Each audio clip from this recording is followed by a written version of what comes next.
All right, so in the last, I recently watched all 3 seasons of The League in like 4 days. Wow. There's on Netflix and Amazon. Yeah. I blew through it, and I love the show. Oh, thanks. What is it like, both creatively and socially, being on a TV show like that versus being an independent filmmaker / actor?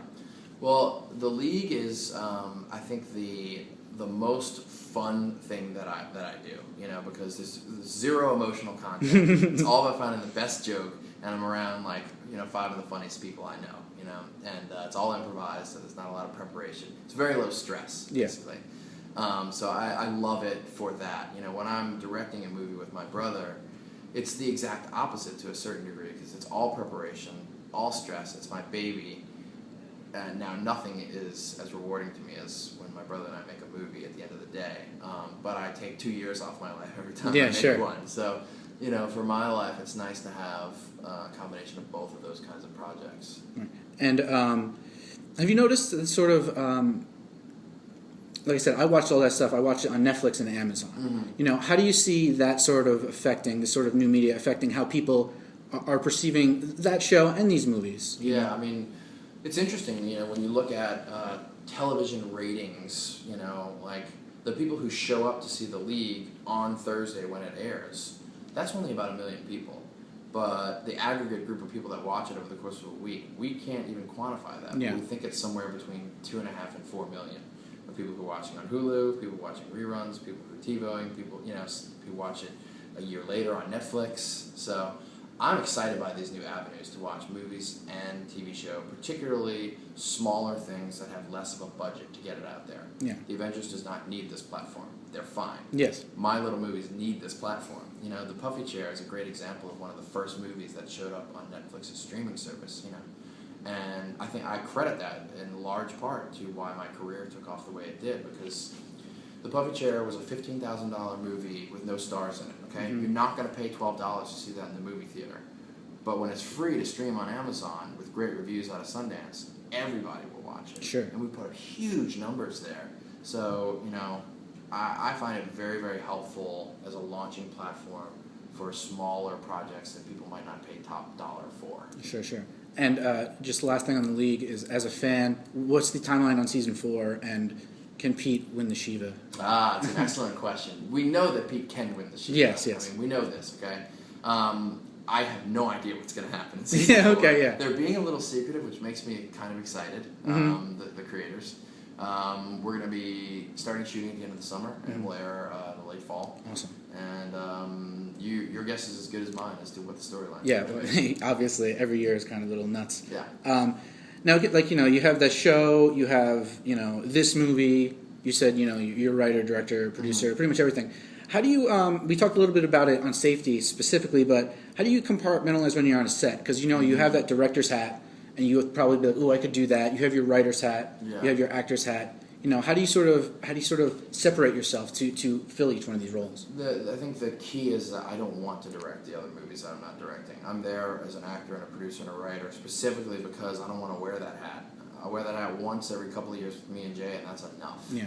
But I like being around production, and I like being a part of making things. So, I like writing scripts in the Hollywood system, and I like acting in projects that aren't my own, and I like producing friends' little movies and giving them their shot to do stuff. So it hasn't been a challenge to compartmentalize. And, maybe once or twice on an average film shoot, I'll have an idea as a director. Like, I remember on Darling Companion with Lawrence Kasdan, we were setting up this big car shoot scene, and the light was fading, and they were getting ready to break out the car mounts, and I was like, guys, I have this trick. If you, push the back seat forward and you scoot a camera back there, we can just do it inside of the car, and we got the scene. And so every now and then, if I have anything to offer, it's from my experience in the micro-budget realm, and I'll throw it out there, but mostly I'm there just to do my job. Right.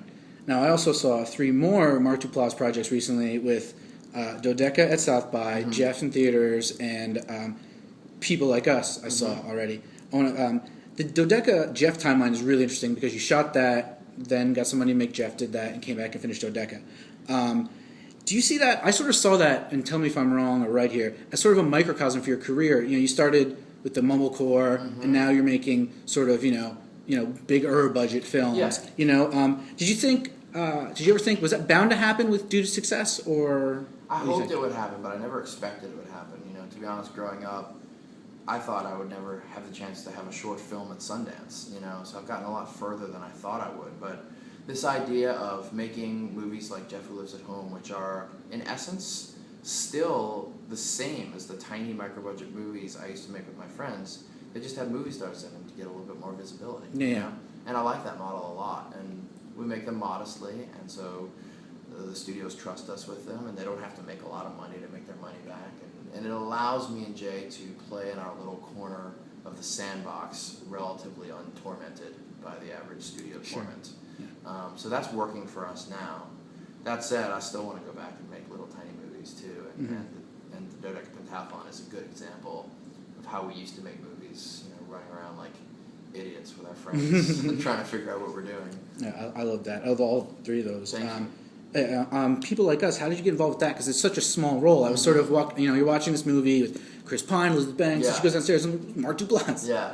Well, the role, the script was initially a little bit bigger. The role was a little bigger, and it got cut down, which I actually agreed with for the scope of the movie. But I know the co-writer Jodie Lambert, and I know Alex Kurtzman a little bit, and they asked me to do it, and I love that script, so I was like, yeah, of course. You can make out Elizabeth Banks, not bad. It's fine. Yeah, exactly. It works. It's fine. Two more quick things, dude, and thank you so much for your time.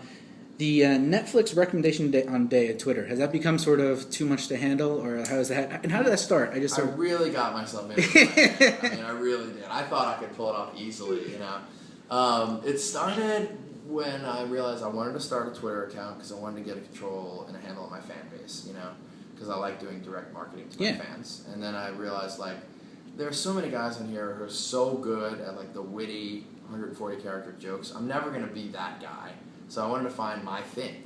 And I was like, what do I have to offer? And I was like, I've seen pretty much every interview. And I have an opinion on it, so I can... If I was 15 years old and Richard Linklater was doing what I'm doing now, I would have been like, oh, yes! Not that I'm Richard Linklater, but this opportunity to share my wealth of knowledge in these kinds of movies seemed like, okay. And it's worked. There are a lot of people who really appreciate it, but I'm 7 months in now, and, it's starting to get slim pickings. You start picking some pretty big movies. Did you feel like Rocky recently or something? Exactly. It's like, this is pretty good. I'm expanding. Yeah. And the last thing, you probably can't say anything much about it, but you just announced you were cast in the Captain Bigelow's Zero Dark 30. What can you say about it? How did that happen? I mean, this is probably the biggest thing that you've done. Well, that was actually like a weird leak to the press. We weren't even supposed to talk about that at all. And strangely enough, I'm not even allowed to say where I'm going to shoot it or what my role is. But suffice it to say, it's a long flight, and it's a role that I've never played before. So it's very exciting for me to be able to branch out and do something different. And Catherine's one of my heroes. So it's huge for me. Cool. Well, thank you so much. Yeah, of course. Thanks.